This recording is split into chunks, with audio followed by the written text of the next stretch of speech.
Good afternoon and welcome to the Midday News. Here's what we have in the bulletin. Driver in hit-and-run incident captured. JCF reports 86% recovery rate of illegal firearms. And later in sports, Jamaica reggae boys battle Guatemala in World Cup qualifier at the National Stadium today at 6.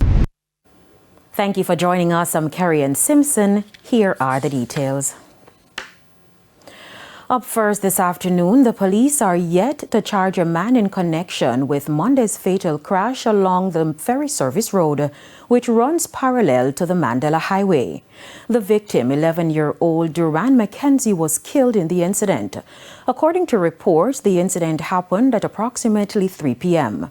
It's reported that passengers from a Jamaica Urban Transit Company JUTC bus had disembarked and were attempting to cross the roadway when the driver of a panel van hit the child. The driver fled the scene but was later arrested after investigators were able to obtain his license plate number. Investigations are ongoing. The Jamaica Constabulary Force, JCF, has reported a significant crackdown on illegal firearms, seizing 713 prohibited weapons so far this year. This accounts for 86% of the total seized in 2024, which was 833. The Firearm and Narcotics Investigations Division led the charge, confiscating 413 firearms, or 58% of that number. Of note, 276 of those seizures occurred in just the last 3 weeks. Additionally, nearly 300 firearms were seized from intercepted shipments, highlighting the JCF's efforts to disrupt illicit supply chains. The opposition People's National Party continues to react to yesterday's Supreme Court ruling in the ongoing dispute about the removal of PNP political billboards by the St. James Municipal Corporation. The court granted an injunction blocking the corporation from removing election campaign signs erected by PNP candidates Dr. Andre Horton, Janice Allen, and Alan Bernard. Our news team was unsuccessful in our attempts to get a This ruling upholds the principles of fairness, freedom of expression, and the rule of law. The People's National Party will continue to challenge the abuse of state power wherever it appears. No public authority has a right to suppress legitimate political participation, and no Jamaican should fear political victimization. Our news center was unsuccessful in our attempts to get a response from Mayor Richard Vernon. The People's National Party candidate for Southeast St. Anne, Dr. Kenneth Russell, is blasting the government for its handling of the education sector. Speaking at the Alligator Pond Divisional Conference at New Forest High School Sunday night, Dr. Russell asserts that when the PNP forms the next government, education will be prioritized to shape Jamaica's future. I ended up at Harvard, and that is because we had policies in this country that allow me to get free education, free primary education, free secondary education. That's because we had food stamp and these social programs that allow me to get a meal. So now, when we form the next government, I want us to be clear about how we are going to make sure every child in this country gets a good quality education. He further chided the administration for not investing more in the construction of new schools. Now, Member of Parliament for St. Mary's Southeastern, Dr. Norman Dunn, says the $244 million Anata Bay Coastal Project can stand up to any scrutiny. He was responding to calls for an audit of the project by the opposition. He only doesn't recognize that this project is not just a government of Jamaica project.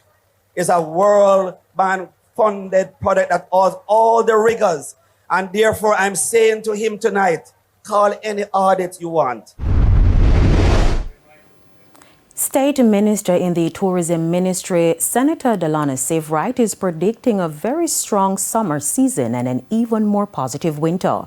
His comments come on the heels of the inaugural flight linking Lisbon, Portugal to Montego Bay last Thursday, as well as the recent downgrade of the U.S. travel advisory.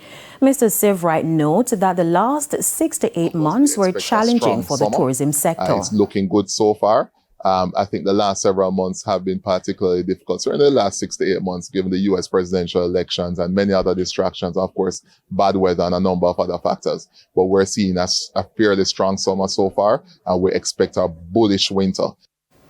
Mr. Seivwright notes that the last 6 to 8 months were challenging for the tourism sector as it battled with the U.S. elections, bad weather, and the Level 3 U.S. advisory. We know we're going to get more business out of the United States and other countries, including specific categories of business, including conferences and so on, where we have had challenges and certain segments of government employees and so on in the United States who can't travel to destinations with certain categorizations from the State Department. So that's good news for us. But beyond that, it has encouraged the international travel community about the simple fact that Jamaica is a safe destination. It's safe for its own people. Now the world knows that Jamaica is getting on top of the issues of crime and violence. We go now to China, where officials say they have no interest in exporting communist ideologies to partner nations. The country is instead urging other developing nations to choose the type of government that works for them. Our reporter Dwayne Anderson is in China and filed this report. Thank you so much.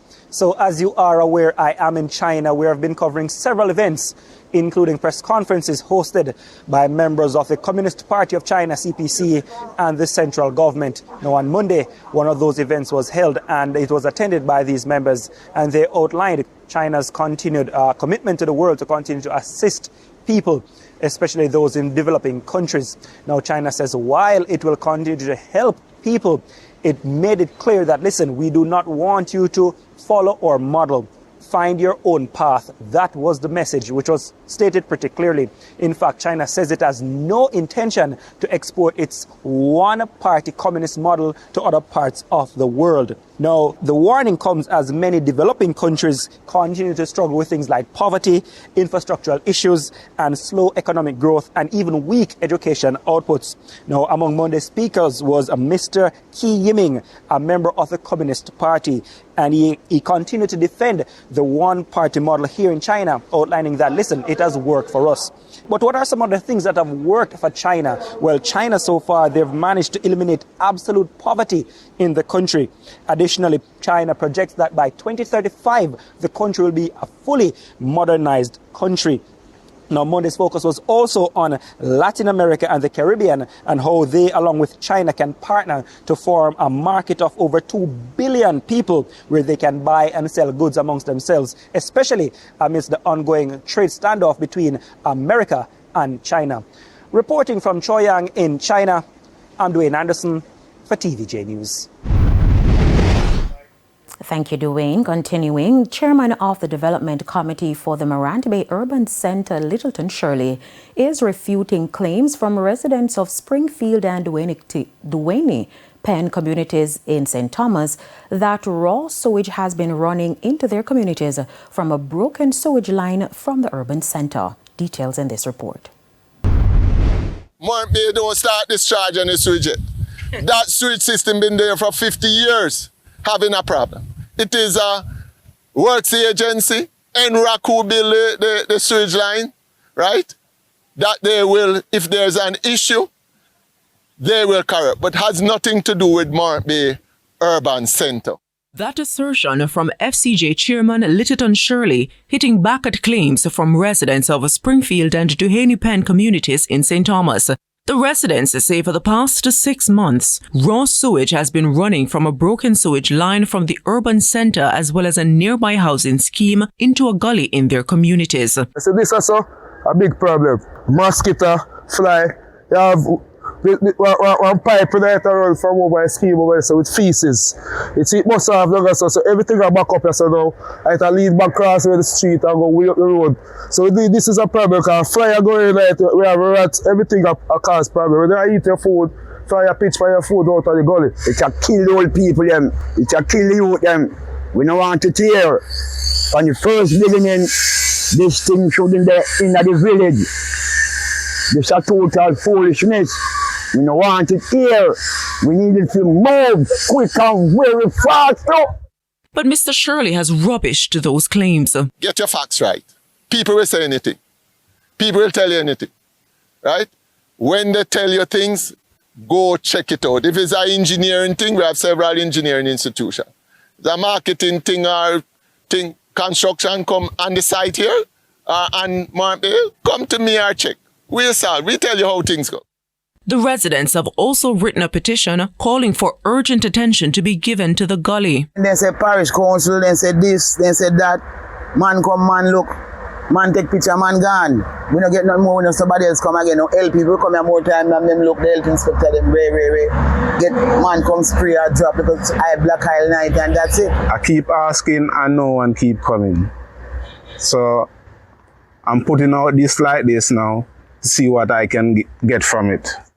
We contacted the NWC for over a week, however, we've not received a response. Nikinsky Robinson, TVJ News. A new tree relocation device valued at $76 million has been implemented to support the National Tree Planting Initiative. The trees can now be safely moved and preserved during infrastructure development. Minister without portfolio in the Ministry of Economic Growth and Job Creation, Matthew Samuda, provided an update on the implementation and purpose of this device. The particular device behind us recognizes that Jamaica is indeed growing, and that Jamaica does need to continue to grow at a particular pace if it is to solve its poverty issues, if it is to ensure that its population can achieve their collective ambition, but it is important to achieve so in a sustainable way. Prime Minister, you'll recall the conversation we had about the expansion of particular corridors and how the streetscape was incredibly important if we were going to ensure that our citizens benefited not just from road expansion, but certainly benefited in such a way where we maintained as much tree cover as possible. In the meantime, Prime Minister Dr. Andrew Holness highlighted the importance of creating more roads and corridors that can accommodate and preserve more trees. Our roads, when we construct them, particularly our main road and our highways, they are not just a corridor for traffic. Our roads are now a corridor for utilities. So when we are constructing any road, it's the road, it's the water main, it's the connectivity for internet and broadband cables. It is now a corridor for trees. So all the roads that we're going to be doing now, we're going to ensure that we have reservations enough to have a cooling effect of trees being planted. Now, more than 3,000 trees have been planted as part of ongoing national efforts to promote environmental sustainability. And it's time for a break. Stay with us, more stories when we return.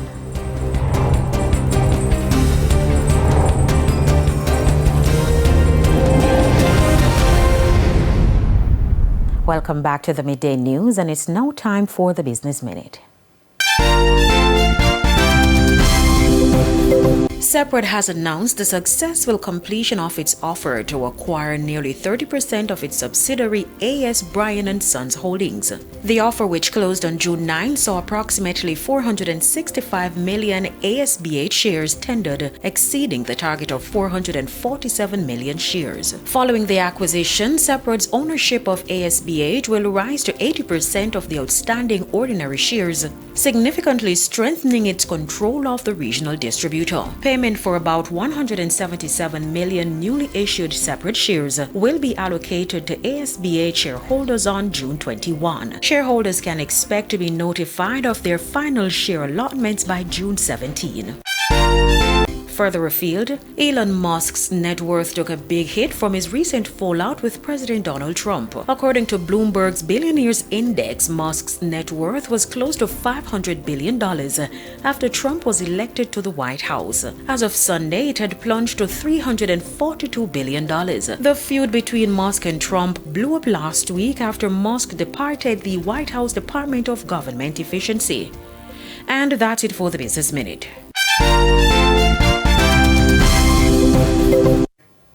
And we do apologize for the absence of our regional and international stories. We now go to another break. When we come back, we'll have your midday sports report.